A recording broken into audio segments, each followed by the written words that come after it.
China, first time masindak sa Pilipinas. Uy, aksyon ni PBBM may hatid na matinding mensahe sa China. Totoo ba to mga tol?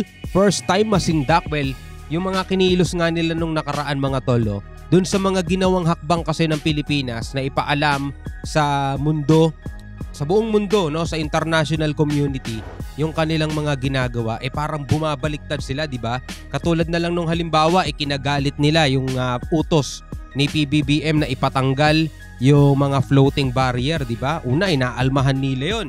Nung nalaman na ng international community, nasindak ata ang China at biglang inako, hindi, kami nagtanggal niyan para bumalik sa regular na control itong Scarborough. Ganun mga tol, no? Well, ito ang ating panonoorin mula rito kay Sir Pao PH. Huwag niyong kalimutan mag-subscribe sa kanyang YouTube channel. Nakalagay po ang link sa ibaba.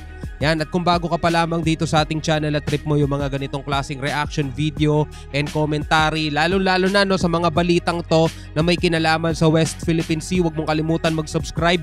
Click mo na rin ang notification bell para ma-notify ka pag may mga bago tayong reaction video tulad nito. Huwag na natin patagalin pa, panoorin na natin to mga tol. Sir Pao PH.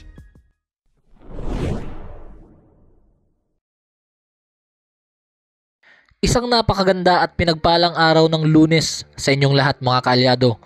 Sir Pao PH pong muli nagbabalik at may bago na naman tayong pag-uusapan tungkol po kay Pangulong Bongbong Marcos at sa naging pahayag at pananaw ng isang propesor sa De La Salle University na si Professor Renato de Castro tungkol dito sa isang matinding aksyon na ginawa ni Pangulong Bongbong Marcos sa West Philippine Sea. Tapusin nyo hanggang sa dulo itong video mga kaalyado para malaman nyo ang buong detalye nitong impormasyong ibabahagi ko sa inyo. Pero bago natin simulan ay pakilike and subscribe muna nitong YouTube channel natin para sa tunay na pagbabago. Okay mga kapatid, no? Para sa mga bago pa lamang sa balitang to mga tol, kasi may nag-comment nung isang araw no, sabi, ano naman kung tinanggal ng China, kanila naman yan. Parang wala siyang alam sa kung ano man ang nangyayari, no? So ito, para sa mga bago pa lang mga tol, ito, panoorin natin itong kay Sir Pao PH para maintindihan ninyo, no? Lalo-lalo na sa mga bagong nakakabalita pa lamang kung ano yung mga kaganapan o nagaganap dito sa West Philippine Sea, no? So tuloy natin to. Maraming salamat po. Itong impormasyong ibabahagi ko sa inyo mga kaalyado ay galing mismo sa Presidential Communication Office. Kaya siguradong sigurado na purong katotohanan at walang halong biro ang lahat ng isi-share ko sa inyo. So tara, simulan na natin. Ang sabi dito mga kaalyado, PBBM's decisive action on West Philippine Sea sends a strong message to Chinese government, says International Studies Professor. So ang sabi po dito mga kaalyado ni Professor de Castro, yung pagpapasya na ginagawa ni Pangulong Bongbong Marcos ay naghatid or nagpadala ng matinding mensahe sa gobyerno ng China. At bakit mga kaalyado? Ito, magpatuloy po tayo. President Ferdinand R. Marcos Jr.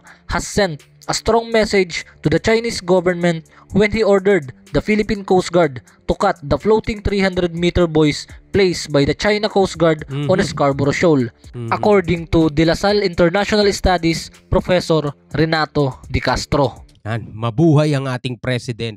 Dahil nga dun sa ginawa niyang aksyon, hindi ito sa paghahamon ng away, no? Pero ang ginawa niya kasing aksyon ay paghahatid mensahe sa bansang China na teka, hindi namin to pinapamigay sa inyo.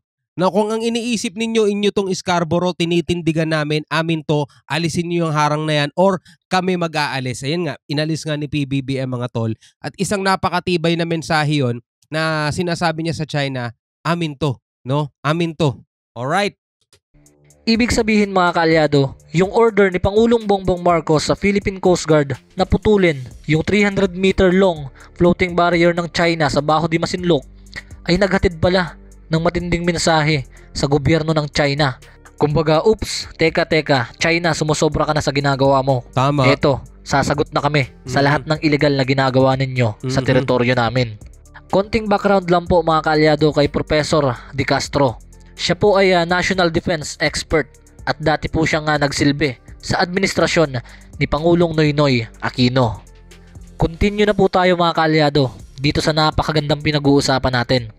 Sabi dito sa isang weekly news forum Inimemphasize ni Professor De Castro na ito nga pagpapasyang ginagawa ni Pangulong Bongbong Marcos sa West Philippine Sea, especially yung pag-uutos niya sa PCG na putulin ang floating barrier ng China sa Baho de Masinloc ay tila naghatid ng mensahe sa Chinese government sa isang malakas na political will ni PBBM para i-ensure yung food security ng ating bansa. Tama. At syempre, especially sa mga mangingisda na malapit sa Scarborough Shoal at ang isang malayang foreign policy ni PBBM na naghahatid ng panlalamig sa China. Kaya tama talaga no, mga tol, yung mga aksyon ni PBBM. Ito, nawawala yung kulay ng politika mga kapatid kapag ganito nangyayari, no? Kaya dilaw ka man, kaya pula ka man, kaya kulay green ka man, di ba? Kung ano man ang kulay mo, basta ikaw ay Pilipino at tutol ka sa mga mananakop na patuloy na kumakamkam o kumukubkob ng ating soberanya, mga tol. Dapat wala ka nang tinitignan kung anong politika, di ba? Di ba? Dapat suportahan dapat tulungan tayo kasi ganun yung ginagawa nila kaya malakas sila, mga tol Ngayon ang ginagawa nila parang dinidivide nila tayo di ba? So dapat talaga panahon ka pa ni Pinoy, tauhan ka ni Pinoy, ngayon tauhan ka ni ito action ni BBM, ni PBBM. Suportahan talaga kailangan, mga tol. So malas talaga ng China ngayon, mga kaalyado. Dahil ang pinuno natin na si Pangulong Bongbong Marcos Jr. ay hindi maka-China, hindi magto-tolerate ng mga illegal na gawain ng China sa mga teritoryo natin. Dahil kung matatandaan ninyo, ang foreign policy po ni PBBM ay nakasentro sa pagpapalakas at pagpapatatag ng relasyon sa Amerika.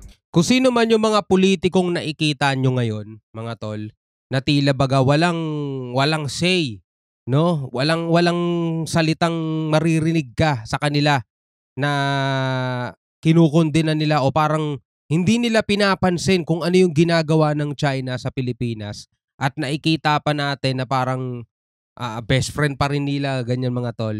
Alam mo, hindi naman masama makipagkaibigan sa kanila Tama nga yung makikipagkaibigan tayo sa kanila Pero pagka wala kang sinasabi sa ginagawa nila pero andaldal mo masyado kapag nandiyan dyan ng Amerikano tumutulong sa atin, andaldal mo masyado kapag may mga taga-ibang bansa na sumusuporta sa Pilipinas, pero kapag yung politiko wala man lang kahit anong imik kapag nang hahabol yung barko ng China, alam nyo na, no?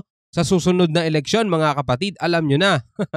No? Yung papalit kay President BBM, mga tol, tignan nyo na rin kung tayo ba ay dadalhin ito sa kung saan mang sitwasyon, mga tol, no? Tignan nyo na rin, kaya alam nyo dapat kung sino iboboto nyo. Sa makatuwid, mga kaalyado, ay matapang po ang ating Pangulo. Dahil simula pa lang nang maupo siya bilang presidente, ay alam niya na sa sarili niyang ipagtatanggol niya ang sovereign rights natin sa West Philippine Sea. Paano ko nasabi, mga kaalyado? Ito, ipapaliwanag ko sa inyo. Baka isipin nyo, sobra akong maka-PBBM. Pero tama kayo dyan kung yan ang iniisip nyo sa akin. So ito, paliwanag ko na. Ako medyo balanse lang ako kay PBBM. Minsan nga nalalambutan ako sa kanya Pero ngayon, sa hakbang niya tungkol dito sa West Philippine Sea, agree ako sa kanya dito, mga tol. So balikan natin ng onte, naputol natin si Sir Pau. PM. Pero tama kayo dyan kung yan ang iniisip nyo sa akin. So ito, paliwanag ko na. Unang taon pa lang nang maupo siya bilang presidente, pinalawak niya agad yung mga EDCA sites sa ating bansa. Diba?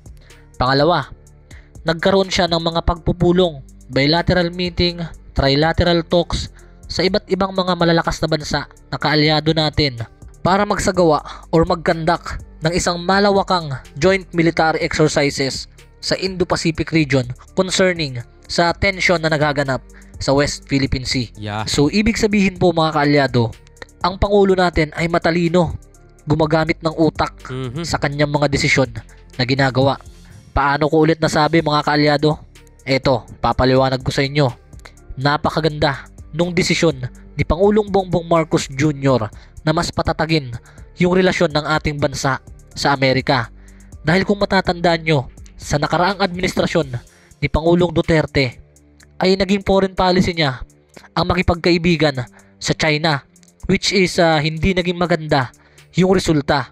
na sa totoo lang mga kaalyado ay hanggang ngayon ramdam pa rin natin yung long-term effect ng foreign policy ni former President Rodrigo Roa Duterte noong kanyang administrasyon. Sa local policy ni President Duterte, talagang loves na loves ko yan si Tatay Diggs, no? Yung mga action niya, yung mga pagsasalita niya, yung mga ipinakita niyang kilos, walk the talk, 'di ba? Lalo na laban sa droga, mga tol, no? Agree na agree ako diyan. Pero ngayong nakikita natin, ito yung naging resulta ng pakikipagkaibigan natin sa China, mga tol. Ay nako, ito yung naging resulta, mga tol Hindi totoo, kumbaga parang nabudol lang din si Pangulong Duterte sa China, no? Na akala mo talaga tropa mo, akala mo talaga kaibigan mo, pero wala, ganito na yung nangyari ngayon, no? So, sana nga sa mga susunod na presidente pa, kung alimbawa hindi matatapos ni PBBM etong hakbangin na to, kasi syempre 6 na taon lang siya, hindi naman ganyang kadalian, yung mga susunod pa na president sana merong paninindigan na katulad nung kanya, no? So meaning to say mga kaalyado, is wise decision talaga yung ginawa ni PBBM na mas patatagin ang relasyon sa Amerika. Dahil yung nakaraang administrasyon nga ay hindi naging maganda ang epekto ng foreign policy nito na makipagkaibigan sa China. Kumbaga mga kaalyado lesson learned talaga. Kaya iniba ni PBBM ang approach niya sa kanyang foreign policy. Yan. At sa pagpapatuloy naman mga kaalyado, ito ang naging paliwanag ni Professor De Castro sa sinabi niyang naghatid ng matinding mensahe sa China itong decisive action ni PBBM. Sabi dito, ano ba yung pinapahiwatig natin lalo na sa ating foreign policy? Unang-una, pinapakita dito yung decisiveness ng ating presidente na in a matter of few hours, he made a decision despite of course the possibility that he would have an adverse reaction from Chinese Coast Guard. Hindi De siya Castro natakot. said. Hindi So natakot. bilib na bilib mga kaalyado itong si Professor De Castro kay PBBM dahil sabi niya sa loob lamang daw ng isang maikling oras ay nakapagdesisyon agad si PBBM sa kabila ng posibilidad na magkaroon ng ganti pabalik ang Chinese Coast Guard sa atin. Ang tawag po doon mga kaalyado sa ginawa ni PBBM ay risk taking. Kumbaga gagawin niya yung bagay na yun kahit hindi niya pa alam kung anong posibleng maging resulta dahil nga urgent reaction ang kailangan sa mga ganong pangyayari. Diba? Yung ibang general nga general na ng militar Nag-aalangan pa baka tumaas ang tensyon. Baka pag ginawa natin tong action na to makapagsimula ng gulo. Diba? General na yun. Eto presidente mga tol, hindi siya natakot. Alisin niyo yan. Diba? Putulin niyo yan. No? Na hindi niya iniisip na eto ba pwedeng pagsimulan ng gulo. Hindi tayo nagpo-provoke. Alam niya yun Presidente siya Hindi tayo nagpo-provoke. Uma-action lang tayo at sang-ayon sa batas siyang action na ginawa niya. Kasi nga nakalagay sa ating batas syempre sa international law na etong lugar na to sakop ng Pilipinas kaya wala tayong nilalabag na batas. Alam niya 'yun, 'di ba? Tuloy natin. So para sa ating pangulo, hindi siya pwedeng magpaupo-upo lang habang nakikita niya na inaapi na ang ating mga mangingisdang Pilipino sa Scarborough Shoal. Ganun po ang kahalagahan ng isang risk taker na pangulo. At ito naman mga kaalyado ang pangalawa sa paliwanag ni Professor De Castro. Pangalawa dito, yung importansya na binibigay ng ating gobyerno sa ating food security. Madaming nawawala ng trabaho sa Zambales. Hindi makapasok ang ating mga mangingisda. Part and parcel ng diet natin ang isda. Pangatlo, pag-exercise ng tinatawag nating independent foreign policy. He added. Ipinaliwanag din dito mga kaalyado ni Professor De Castro na kahit hindi sumangguni or kumonsulta si Pangulong Bongbong Marcos sa gobyerno ng US, Japan at Australia ay ipinahayag pa rin niya at ipinakita ang independent foreign policy niya sa paggawa ng desisyon na kumprontahin or sitahin ang Chinese Coast Guard Maritime Expansionism. Kumbaga pagkukusa, inisyatibo, mayroong inisyatibo ang ating Pangulo. At sabi pa dito mga kaalyado na itong aksyon na ginagawa ng ating Pangulo ay ang kanyang paraan para ipakita sa Chinese government kung paano trumabaho ang kanyang administrasyon para pigilan ang mga illegal na aktibidad ng China sa West Philippine Sea at kung paano niya ipakita na depensahan ang sovereign rights natin sa Philippine waters. Dagdag pa ni Professor De Castro ay dapat na mag-expect pa ang China ng mas maraming decisive actions mula kay PBBM kung ipagpapatuloy nila ang kanilang maritime expansionism sa Philippine waters. At alam nyo ba mga kaalyado na sobrang nataranta at nasorpresa ang China sa naging aksyon ni PBBM? Patunay dito ang naging pahayag ng Chinese government sa kanilang mga mamamayan. Sa katunayan mga kaalyado ay nag-designate na din ang Chinese Coast Guard ng spokesperson katulad ng sa ating Philippine Coast Guard spokesman for West Philippine Sea na si Commodore J. Tariela. So ito naman ang naging pahayag dito ni Professor Renato De Castro. Ika niya sa ngayon medyo natataranta na sila based dun sa mga pronouncement nila. Nagulat sila dun sa desisyon ng ating presidente. They never expect us to push back. So sa ngayon, ang ginawa ng gobyerno ng China is trying to assure their public that they are still on top of the situation. Diba? Parang isang nangbubuli na hindi mo inaakalang biglang papalag yung binubuli mo. Parang ganun mga tol, no? Hindi nila ine-expect yun. Kaya talaga nataranta sila Pati yung pagtanggal ng boya, inako na nila So inuuto na lang mga kaalyado nitong si Xi Jinping ang kanyang mga mamamayan na sila pa rin ang nangingibabaw. Sila pa rin ang dominante sa mga nangyayaring tensyon sa West Philippine Sea or sa South China Sea. Dagdag pa ni Prof. De Castro, tingnan na lang natin kung ano ang next step na gagawin nila.